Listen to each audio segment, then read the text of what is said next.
반갑습니다. 베이스캠프 교회 김원규 목사입니다. 오늘 이 아침에 함께 묵상할 말씀은 요한복음 6장 30절에서 40절까지의 말씀입니다. 사람들은 과거나 지금이나 의식주를 해결하기 위해서 살아가는 모습들을 많이 봅니다. 어쩌면 오늘 우리가 지금 열심히 이렇게 공부하고 열심히 일하고 자기의 삶을 구축해 나가는 것도 더 안정적인 의식주를 해결하기 위해서 더 열심히 공부하고 더 열심히 일하고 더 열심히 자기의 삶에 매진하고 있는 것이죠. 그렇습니다. 먹는 것이 해결하고 살 집이 있고 그리고 내가 입을 수 있는 따뜻한 옷이 있다라고 하면은 어쩌면 더 걱정이 없을 것입니다. 그런데 그걸 다 이룬다 할지라도 내가 더 많이 누리고 더 좋은 집에서 더 좋은 것을 먹으면서 더 좋은 여건의 명품 옷들을 입기 위해서 자신들의 삶을 송두리째 그러한 의식주를 해결하는 곳에 내어 맡기는 모습들이 있는 것이죠. 인간의 욕심은 끝이 없습니다. 나는 지금 입는 옷에 그냥 만족하고 그냥 지금 먹고 있는 것에 별로 크게 동요되지 않고 내가 살고 있는 집이 뭐 별반 다르지 않다라고 생각을 하면은 그냥 나 혼자 감사하고 그것으로 족하다라고 생각하고 살아갈 수 있는데 내 옆에 사람을 보기 시작하면은 나는 참 부족하구나라고 하는 것을 느끼면서 나도 저 사람처럼 되기 위해서 더 악착같이 일을 해야 되겠다라고 생각하는 모습들도 보게 되는 것이죠. 그런 것들이 결국에는 인간의 욕심을 가져가게 만들고 그 욕심으로 말미암아 인간은 더더욱이 더 좋은 것을 먹고 좋은 옷을 입고 좋은 집에 살기 위해서 그렇게 발버둥 치는 모습일 수도 있을 것입니다. 사람들은 자신의 의식주 문제가 해결되면 다른 것을 찾기 시작을 합니다. 그것이 뭐냐면 바로 쾌락이라고 하는 것이죠. 먹고 살만하니까 이제는 내가 즐겨야 되겠다. 먹고 살만하니까 내가 지금은 이제 놀아야 되겠다. 먹고 살만하니까 내가 정말로 유희할 수 있는 것들을 만들어야 되겠다라고 하는 이런 생각을 가지고 세상을 살아가는 사람들이 점점 많다라고 하는 것이죠. 뭐 과거도 마찬가지고 지금도 똑같이 그러한 문제는 우리에게 중요한 요소로 다가오고 있는 것입니다. 그런 삶을 살아가는 사람들에게 예수님은 생명의 떡이다라고 이야기를 합니다. 사람들이 예수님에게 와서 물어보죠. 표적을 구해야 되는데 우리가 바라야 할 그 표적이 무엇입니까? 라고 물어보는 거. 우리가 어떻게 하면은 그 의식주를 해결할 수 있습니까? 우리가 어떻게 하면은 먹고 살만한 여정으로 갈 수 있을까요? 라고 이야기를 하죠. 예수님은 그런 사람들에게 대해서 당당하게 이야기를 합니다. 모세가 광야에 있을 때 하나님께서 만나와 메추라기를 먹여주셔서 그 만나와 메추라기로 말미암아 너희들 살지 않았느냐. 하나님이 공급해 주시는 것 그거면 족하지 않냐라고 하는 것이죠. 그런데 사람들의 반응은 다릅니다. 우리 그것 갖고 아직은 만족하지 못하겠습니다. 우리 뭔가 더 풍요로운 것, 더 풍성한 것을 원합니다. 야, 내가 생명의 떡이다. 내가 생명의 떡이다. 나를 먹고 마시는 것, 그것이 너희들이 영원히 살 수 있는 비밀이다라고 끊임없이 이야기를 하고 있는 것이죠.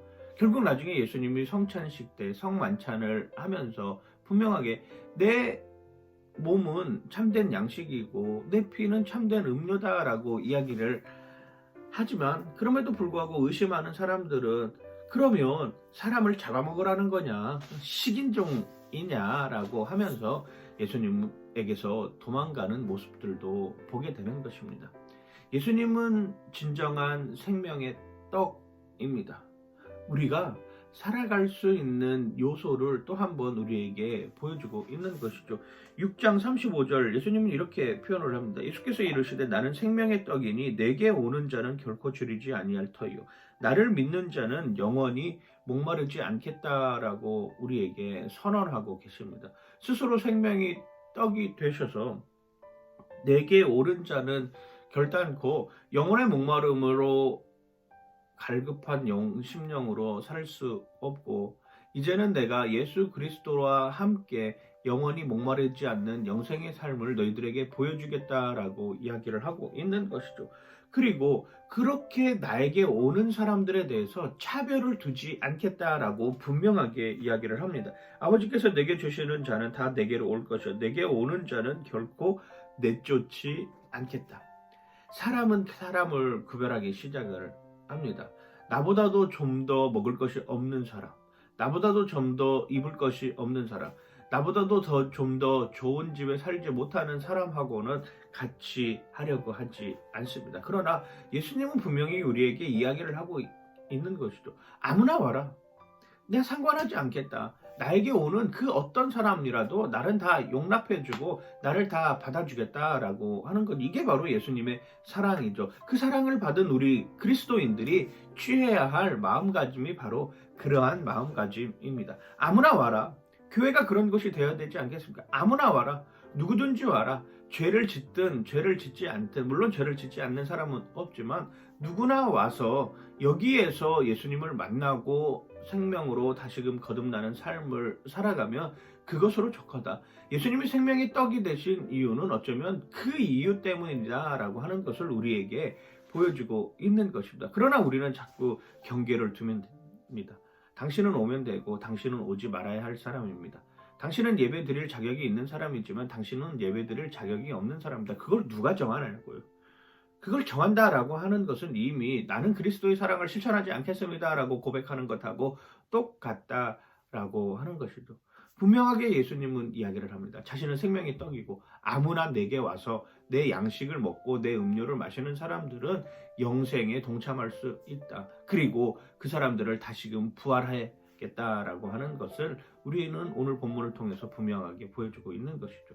사람들은 의식주를 해결하기 위해서 주님께 어쩌면 기적을 계속해서 요구하는 모습을 봅니다. 그런데 예수님은 그 사람들에게 표적을 이야기를 합니다. 그 표적은 하나님께서 공급해 주시는 것이므로 너희들이 예수 그리스도 안에 들어오면 그것을 통해서 참된 양식, 참된 음료를 먹을 수 있고 그것이 세상과 나를 구별해주는 방법이 되는 것이며 세상 사람들에게 그걸 가지고 선한 영향력을 행사할 수 있는 요소로 자리매김할 것이다. 그것이 사랑의 실천이다. 그리고 그것을 믿는 사람들은 영생에 들어오는 것이고 그 영생에 들어온 사람들은 결국에는 부활의 삶, 증거의 삶, 예수 그리스도를 쫓아가는 삶으로 살아갈 것이다 라고 끊임없이 이야기를 하고 있는 것입니다.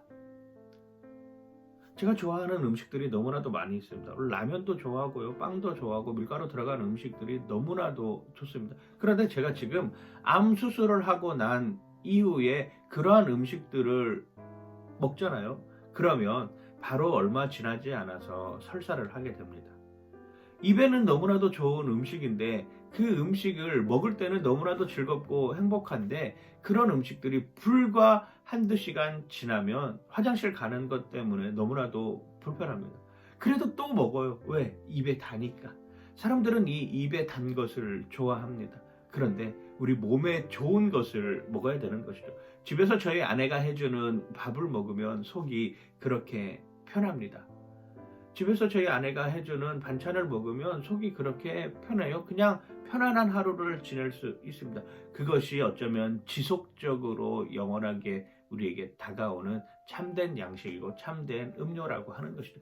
예수님이 그런 모습입니다. 그냥 단순히 인간이 가지고 있는 사고 체계 속에서 단 것을 그냥 입에 맞게 즐거울 수 있도록 넣어주는 그런 것이 아니라 정말로 영원히 속이 편하고 영원히 속이 안전해지는 그러한 양식을 우리에게 직접 먹여주고 계신다라고 하는 것을 기억하시면서 오늘 말씀을 통해서 예수님이 생명의 떡 되심을 기억하는 여러분들 되시길 주님의 이름으로 간절히 축원하고 축복합니다. 파이팅!